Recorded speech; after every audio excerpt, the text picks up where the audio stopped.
Remember the Dell XPS 14Z, Dell's premium 14-in metal laptop? Well, if you can't afford one of those or, for some reason, the design doesn't appeal to you, there's the Inspiron 14Z.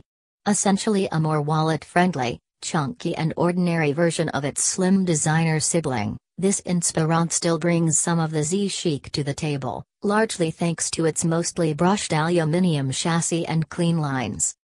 However, while both the lid and palm, keyboard areas are metal, there's no unibody to be found here, and both the screen's bezel and laptop's bottom half are constructed using plastic. Thankfully it's matte rather than glossy, so you won't need to worry about annoying reflections or smudges.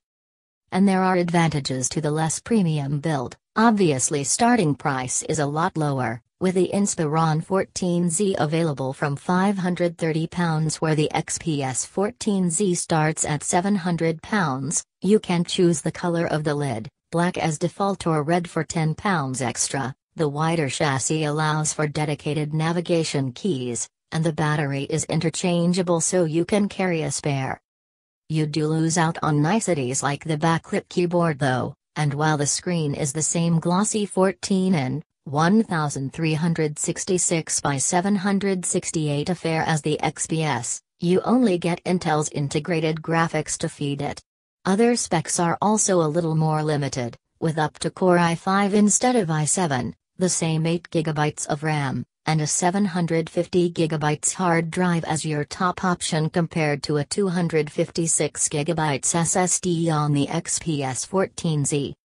Getting back to design, on its own merits the Inspiron 14Z looks okay, but whether you find it attractive might depend on individual taste. Our main aesthetic concern is that the slim, tapering lid looks like it belongs to a different machine than the chunky base, with the 14Z's large protruding rear enforcing this impression. Once opened it up we have few complaints though, and if you can get along with the chunky and slightly rounded look, there's little to dislike. Build quality is generally good, with minimal flex or creak and none in the keyboard. Of course build is yet another area where it doesn't match up to the XPS or the likes of Lenovo's ThinkPad X121e, but it's nonetheless plenty solid enough to avoid concern. Connectivity is hidden behind plastic flaps. This maintains the Inspiron 14Z's clean look and keeps the ports free from dirt and dust, but we would rather have the convenience of plugging things in easily. One area where this applies most is memory sticks, as wider sticks won't plug fully into the USB ports since they're too deeply recessed. This aside, connectivity is good. On the left side is an SDXC memory card reader, and under the flap here you'll find the USB 2.0 port joined by both HDMI and DisplayPort for video. The right houses a DVD writer, yet again there's no Blu-ray option here, sorry, and another flap covering twin USB 3.0 ports and a headphone, microphone jack.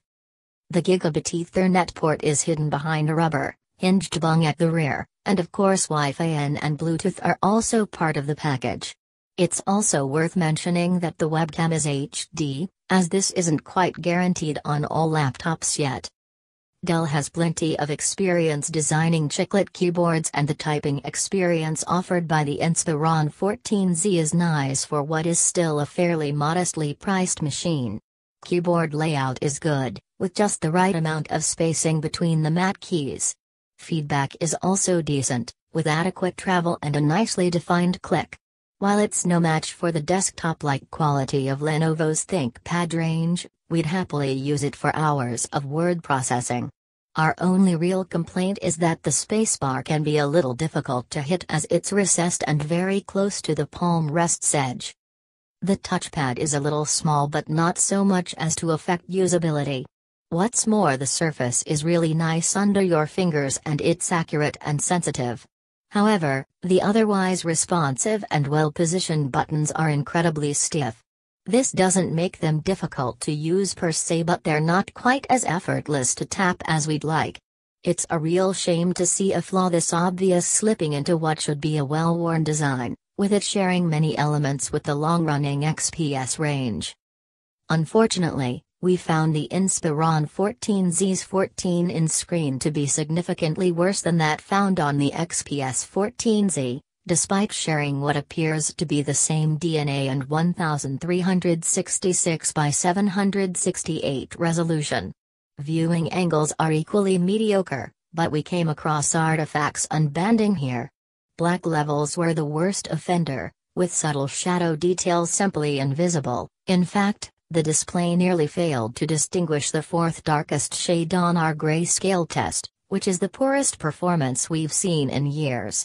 Then again, this machine is at least following in the footsteps of its predecessor, the 13Z, in this regard. Combined with annoying reflections from the glossy panel finish, this is quite frankly a laptop display to avoid if you care about visual entertainment rather than merely productivity. We strongly suggest you try before you buy if possible. Audio isn't quite as disappointing, with this Inspiron stereo speakers managing clear trebles and a bit of detail if the volume is kept low.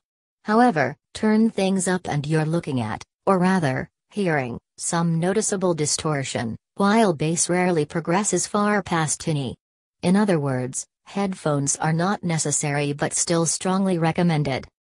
One up from the £530 Core i3 base spec, our £579 Inspiron 14Z sample sports a dual-core Intel Core i5-2430M CPU, which runs at 2.4 GHz by default and a maximum frequency of 3 GHz on a single core. It's backed by the usual 4 GB of RAM and a speedy, 7,200 revolutions per minute hard drive, in this case at a fairly capacious 500 GB. With this kind of combination, the laptop will handle most daily tasks with ease. Only on the graphics front is even the most expensive model of this machine somewhat crippled. Mind you, Intel's integrated effort does now manage the odd undemanding game, as evidenced by a smooth 49 FPS average in Trackmania Nations Forever, but that was at 1280 by 720 on medium detail, and Trackmania is not exactly a graphically intensive title to begin with. An unplayable 17.4 FPS.